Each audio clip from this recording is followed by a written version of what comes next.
ವೇದಿಕೆಯಲ್ಲಿ ಆಸೀನರಾದಂತಹ ನನ್ನ ಊರಿನ ಗಣ್ಯಾತಿ ಗಣ್ಯರನ್ನು ಒಂದೇ ವಾಕ್ಯದಲ್ಲಿ ಅವರನ್ನು ಕೂಡ ಈ ಒಂದು ಕಾರ್ಯಕ್ರಮಕ್ಕೆ ಸ್ವಾಗತಿಸಿದ ವೇದಿಕೆಯ ಮುಂಭಾಗದಲ್ಲಿ ಇದ್ದಂತಹ ನನ್ನ ಊರಿನ ಆತ್ಮೀಯ ಮಿತ್ರರು, ನನ್ನ ಕುಟುಂಬಸ್ಥರು, ನನ್ನ ಸ್ನೇಹಿತರು ಇವರನ್ನು ಕೂಡ ಗೌರವದಿಂದ ನಾನು ನೋಡುತ್ತಾ ಅಫೀಫಾ ಫ್ರೆಂಡ್ ಸರ್ಕಲ್ ಇವರ 30ನೇ ವರ್ಷದ ಒಂದು ಕಾರ್ಯಕ್ರಮಕ್ಕೆ ನಮ್ಮನ್ನು ಆದರಪೂರ್ವಕವಾಗಿ ನಮ್ಮನ್ನು ಕಾರ್ಯಕ್ರಮಕ್ಕೆ ಕರೆದ್ರು.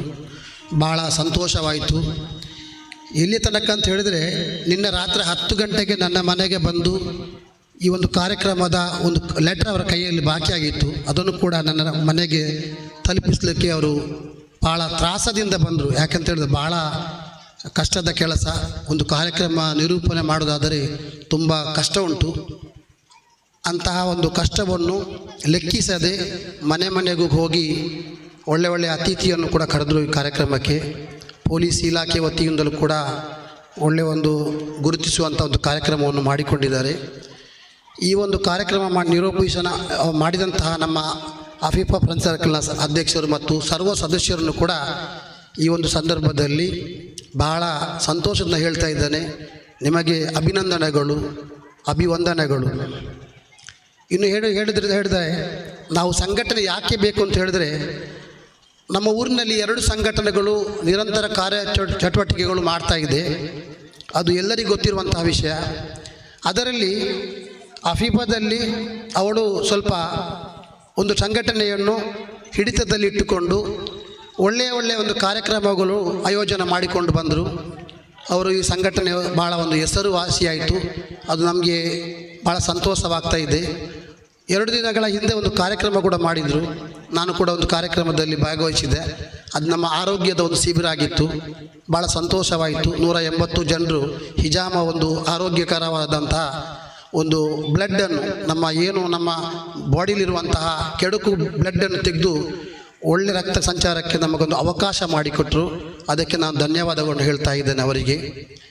ಈ ಕಾರ್ಯಕ್ರಮಕ್ಕೆ ಬಂದಂತಹ ಅತಿಥಿಗಳಿಗೆ ಹೇಳುವುದೇನೆಂದರೆ, ನಾವು ಈ ಸಂಘಟನೆಗೆ ನಮ್ಮ ಮಕ್ಕಳನ್ನು ಕೈ ಜೋಡಿಸಬೇಕು. ಯಾಕಂತ ಹೇಳಿದ್ರೆ, ಇವತ್ತಿನ ಕಾಲದ ಈ ಮಕ್ಕಳು ಮೊಬೈಲಿಗೆ ಬಲಿಯಾಗಿ, ಯಾವುದೇ ಚಟಕ್ಕೆ ಬಲಿಯಾಗಿ ಮನೆಗೆ ಸರಿಯಾದ ಸಮಯದಲ್ಲಿ ತಲುಪುತ್ತಾ ಇಲ್ಲ. ಹೆತ್ತವರು ಕೇಳಲಿಕ್ಕೂ ಹೋಗುವುದಿಲ್ಲ. ಯಾಕೆಂತ ಹೇಳಿದ್ರೆ, ಮಗ ಬರ್ತಾನೆ, ಮಗನಿಗೆ ಮೀಸೆ ಬರೋ ಮುಂಚೆ ಬೈಕು ಕಾರೆಲ್ಲ ಕೊಟ್ಟು ನಾವು ಅಭ್ಯಾಸ ಮಾಡಿದ್ದೇವೆ. ಈ ಮಕ್ಕಳು ನಾಳೆ ಏನಾಗ್ತದೆ ಅಂತ ಹೇಳಿದ್ರೆ, ಎಲ್ಲ ಮರದ ಬುಡದಲ್ಲಿ ನಿಂತುಕೊಂಡು ಏನೋ ಒಂದು ಅಮಲು ಪದಾರ್ಥವನ್ನು ಸೇರಿಸ್ಕೊಂಡು ಅವನ ಮನೆಗೆ ಸರಿಯಾಗಿ ಸಮಯಕ್ಕೆ ಬರೋದಿಲ್ಲ. ಆದರೆ ಏನಾಗುತ್ತೆ ಅಂತ ಹೇಳಿದರೆ, ಈ ಸಂಘಟನೆಗೆ ಸೇರಿದರೆ ಆ ಸಂಘಟನೆಯಲ್ಲಿ ಅಧ್ಯಕ್ಷರು, ಸೆಕ್ರೆಟರಿ ಮತ್ತು ಬೇರೆ ಕಾರ್ಯಕರ್ತರು ಇರ್ತಾರೆ. ಅವರು ಇದರ ಗಮನದಲ್ಲಿ ಇರ್ತಾರೆ. ಯಾಕೆಪ್ಪ ಒಂದು ಹುಡುಗ ಒಂದು ಮರದ ಬುಡದಲ್ಲಿ ಕೂತ್ಕೊಳ್ತಾನೆ, ಯಾಕೆ ಇವನು ಮನೆಗೆ ಸೇರ್ತಾ ಇಲ್ಲ? ಹೋಗಿ ಈ ಮಕ್ಕಳು ಅವನ ಜೊತೆ ಸೇರಿ ಒಂದು ಸ್ನೇಹ ಬಳಸಿಕೊಂಡು ಅವನನ್ನು ಒಳ್ಳೆಯ ವಾತಾವರಣಕ್ಕೆ ತರಲಿಕ್ಕೆ ಒಂದು ಪ್ರಯತ್ನ ಮಾಡೋದು ಸಂಘಟನೆ ಆಗಿದೆ. ಆದ ಕಾರಣ ಸಂಘಟನೆಗಳು ಬೇಕು. ನಮ್ಮ ಮಕ್ಕಳನ್ನು ಕೂಡ ಒಂದು ಒಳ್ಳೆಯ ಸಂಘಟನೆಗೆ ಸೇರಿಸಬೇಕು.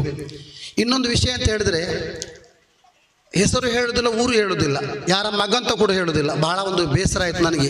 ರಾತ್ರಿ ನಿದ್ದೆ ಬರಲಿಲ್ಲ ಕೇಳಿ. ನನ್ನೊಬ್ಬ ಆತ್ಮೀಯ ಮಿತ್ರ ನನಗೊಂದು ಮಾತು ಹೇಳಿದ ನಿನ್ನೆ, ನಾನು ಭಾಳ ಸಂಕಟದಲ್ಲಿದ್ದೇನೆ ಅಂತ. ನಾನು ಕೇಳಿದೆ, ಏನಪ್ಪ ದುಡ್ಡಿನ ವ್ಯವಸ್ಥೆನ ಅಂತ ಕೇಳಿದಾಗ, ಇಲ್ಲ ಅದಕ್ಕೇನು ತೊಂದರೆ ಇಲ್ಲ ಅಂತ.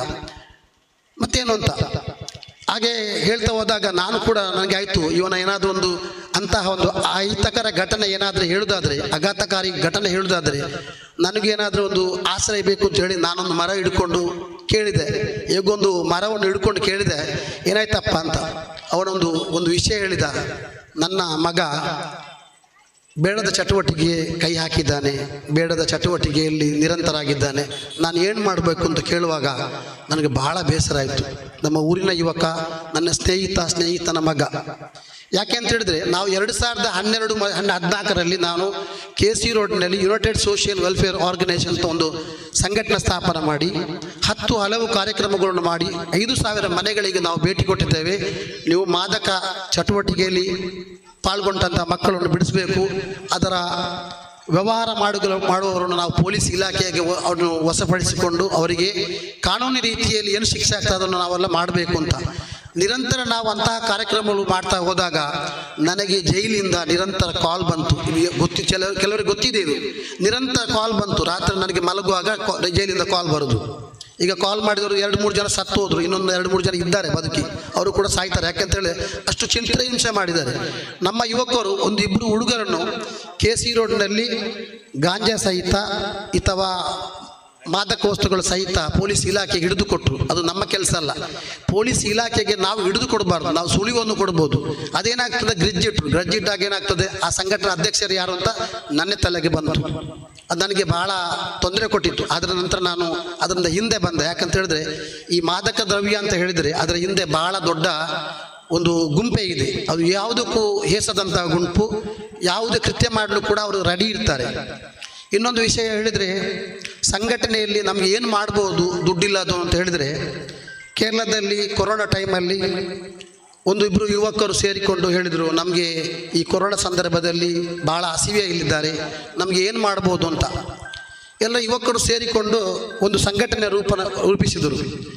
ಆಗ ಮಕ್ಕಳ ಹತ್ರ ದುಡ್ಡಿಲ್ಲದೆ ಏನು ಮಾಡಬೇಕು, ಚಿಕ್ಕ ಮಕ್ಕಳು ನಮ್ಗೆ ಏನಾದರೂ ಸಾಧನೆ ಮಾಡಬೇಕು ಅಂತ ಒಂದು ಹುಡುಗ ಏನು ಮಾಡಿದ ಅಂತ ಹೇಳಿದ್ರೆ, ಮನೆಗೆ ಹೋದಾಗ ತಾಯಿ ಹೇಳಿದ್ರು, ನಿನ್ನ ಸ್ವಲ್ಪ ಕೂದಲು ಜಾಸ್ತಿ ಉಂಟು, ಕಟ್ ಮಾಡಿಸಿ ಬಾ ಅಂತ. ಆ ತಾಯಿ ಅವನಿಗೆ ಕೊಟ್ಟದ್ದು 100 ರೂಪಾಯಿ.